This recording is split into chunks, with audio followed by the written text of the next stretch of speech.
ओम विश्वानिदेव सवितर्दुरितानि परासु यद्भद्रं तन्मे आसु। ओम शांति शांति शांति। कल्याणानां निधानं कलिमलमथनं पावनं पावनानां पाथेयं जन्ममुक्षो सपदि परपदप्राप्तये स्थितस्य विश्रामस्थानमेकं कविवरवचसां जीवनं सज्जनानां बीजं धर्मधर्मस्य प्रभवतु भवतां भूतये। परम सम्मान्य हमारे उत्तराखंड के मुख्यमंत्री यशस्वी डॉक्टर रमेश पोखरियाल जी निशंक, परम सम्मान्य lieutenant general DV Shekhar PVSM,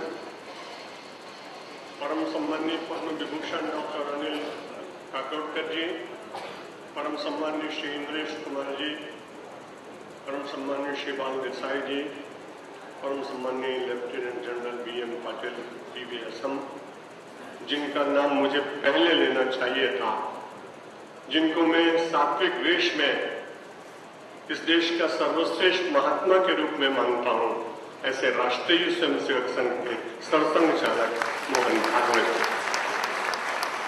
देश के भिन्न भिन्न भागों से आए हुए अपने अपने क्षेत्र के श्रेष्ठ सत्पुरुष, देश को अपनी सेवाओं के द्वारा सेना में रहकर अपने प्राणों की बिना चिंता किए हुए राष्ट्र की रक्षा करने वाले वे सभी सत्पुरुष, शिक्षा के क्षेत्र के श्रेष्ठ विद्वानगण, न्याय के क्षेत्र के विद्वानगण, बंधुओं और मातृशक्ति, आज हम सब लोग यहाँ पर राष्ट्र रक्षा सम्मेलन में एकत्र हुए।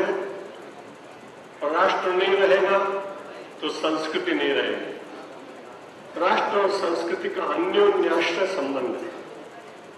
जिस संस्कृति की गंगा को हम प्रवाहित रखना चाहते हैं, उसके लिए राष्ट्र की रक्षा सबसे पहले आवश्यक है। और इसलिए हमारे यहाँ महाभारत में एक वाक्य आता है, शस्त्रेण रक्षितम राष्ट्रम पुनः शास्त्र प्रवर्तते।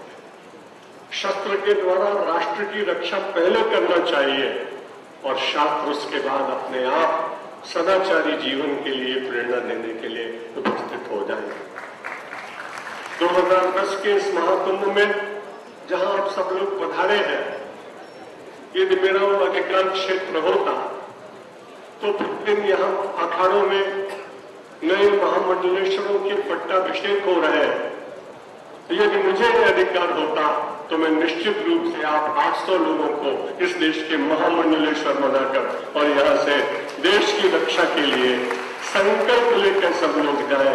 वेश बदले न बदले, लेकिन देश को सुरक्षित रखने के लिए एक नई एक प्रकाश, एक द्युति, एक संकल्प, एक समर्पण, एक बलिदान की ज्वाला हम सबके भीतर जले, ये परमात्मा से मैं प्रार्थना करता हूं। एक भगीरथ ने प्रयत्न किया था और भागीरथी प्रकट हो गई थी।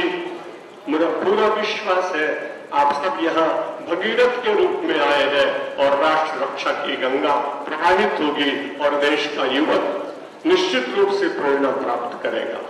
विलासिता में डूबता हुआ यह देश श्रृंगार से ऊपर उठकर वीरता की ओर जाएगा, हिंसा से हटकर करुणा की ओर जाएगा, अज्ञानता की ओर से हटकर ज्ञान की ओर जाएगा।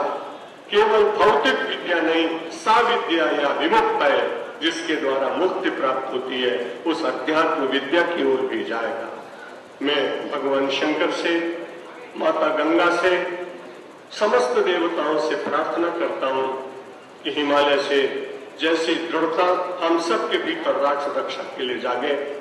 मेरी आयु लगभग 78 वर्ष की हो गई, लेकिन माननीय इंद्रेश जी से मैं आग्रह करूंगा, यदि कभी बलिदान देने का अवसर आए तो सबसे पहला शीश मेरा स्वीकार करिएगा।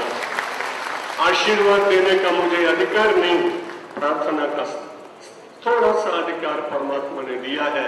अपने देश की राष्ट्र की रक्षा के लिए समस्त तपस्वियों से, कुंभ में आए हुए आचार्यों से, महामंडलेश्वरों से, भक्तों से और परमात्मा के अव्यक्त शाश्वत शक्ति से प्रार्थना करता हूं, मेरा देश फिर से भारत बने और सारे संसार के लोग यहाँ ज्ञान की शिक्षा, प्रेम की शिक्षा, विज्ञान की शिक्षा, शक्ति की शिक्षा, योग की शिक्षा, आत्मविद्या की शिक्षा लेकर जाए। इन्हीं शब्दों के साथ आप सबके भीतर विराजमान परमात्मा का दर्शन करते हुए आपको प्रणाम करता हूं, शब्दों को विराम देता हूं। धन्यवाद।